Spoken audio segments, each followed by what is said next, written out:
Hello crafty friends, I hope life is treating you kindly. I'm Lubomira and thank you for joining me today. If you are new to my channel, welcome, make yourself at home, and I invite you to check out more of my videos. For those of you returning, thank you for taking the time out of your day to spend a few crafty moments with me. I appreciate being able to share my creation with you, and I hope you enjoyed the time we spent together as well. Now that you're here, remember to like and subscribe to my channel. By hitting that little bell, you'll get notified every time I post something new, and you will never miss out on any of the crafty goodness. In today's video, I'm sharing a postage themed Miss You card. I love making videos that create dupes of more expensive products using inexpensive materials. You know, the Pottery Barn or anthology items using Walmart or Target items. Well, today we're recreating a postage layout that is very popular among some of the brand name stamped companies, but we're going to be using Dollar Tree items. I'm really excited to share this card with you, so let's get into the video. I want to make sure I give credit where credit is due. I used Waffle flower products as my inspiration for this recreation. The design team over on their Instagram is amazing, so if you haven't seen it before, head over there and give them some love. When I looked at the inspiration, the first thing that stood out to me is the grid and scalloped borders. That's what gives the postage stamp impression, and that's what I'll be recreating in today's project. The images that you fill the grid in with is completely up to you,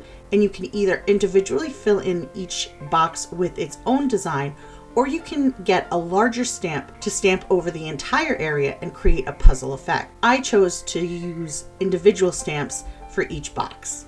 The products I used to make my card are a combination of 3 Dollar Tree stamp sets, some cardstock, and a scalloped die, also from the Dollar Tree. I first cut down a standard panel by 1/4 from the top and bottom. Then I used one of the Dollar Tree border dies to individually cut all the sides of the panel. The scalloped die I used came in the set with the cloud border die. However, the other set also has a scalloped border. The difference is that the one I used is more square, while the other one has a more rounded finish. I made sure to line the straight edge of the die along the edge of my paper and secured it in place with low-tack tape. I ran the panel through my die cut machine off camera, repeating the process for each side. The longer sides are slightly larger than the die, so I did have to adjust the die and run it twice through the die cut machine so that the die cut through the entire length of the panel. When I was done, I had my scalloped panel. Next, I created the grid by masking the panel with a 1/4 inch washi tape. I started by masking the perimeter of the panel. I placed the washi tape right along the edge of the scalloped finish. Once the border was done, I placed the inner grid lines. I used my grid mat to place the washi tape straight, tearing it in places for smaller sections. This part is completely customizable, so you can definitely play to get different layouts and arrangements.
To add color to my panel, I chose to ink blend with Distress Oxide inks. I used the colors Salvaged Patina, Peacock Feathers, and Villainous Potion. I started with Salvaged Patina and continued to Peacock Feathers and finished with the Villainous Potion. I ink blended each section as if it was its own individual scene using a smaller blending brush. Once the colors were down, I gave the panel a minute to dry. I had something to do, so I left it to dry on its own, but you can speed up the process by using a heat tool.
For the images, I chose one of the floral stamp sets. Compared to the coffee stamp set, this set stamped beautifully. I stamped each section individually with my choice of stamp in Versamark ink, making sure to prep the area with an anti-static tool, and then I applied white embossing powder over the wet ink before heat setting it. I masked off sections when the stamp was too large to fit into the designated box. My intention was to use an individual stamp for each box, but I actually ended up repeating some of the stamps, only adjusting their angle to make them look different. I also stamped and masked a flower to add a branch behind it for yet another different option.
I removed the tape to reveal the crisp white grid lines. I had never tried to recreate something like this before, so it was really satisfying to see it come together.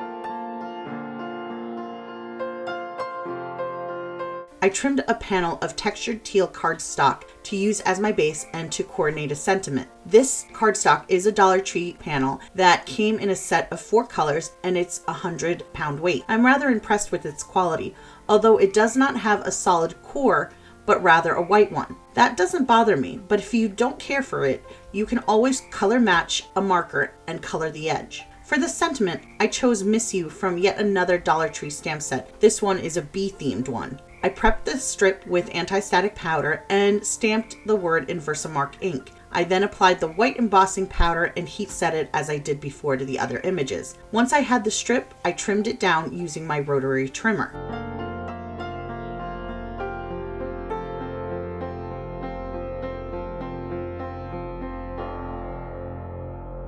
I glued my background panel to my card base using liquid glue. Then I added my ink blended panel to the front of the card using foam tape.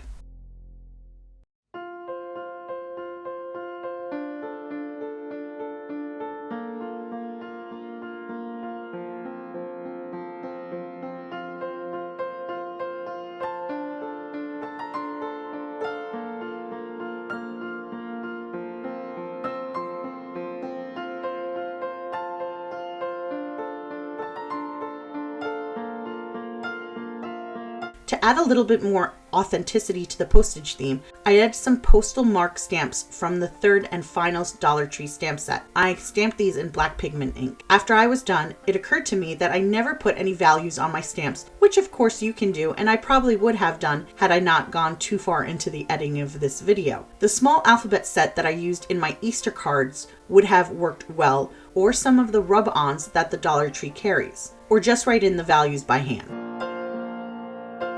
I added the greeting to the card using foam tape, and then I went back with a shimmer pen to add a little sparkle to the blossoms in each scene.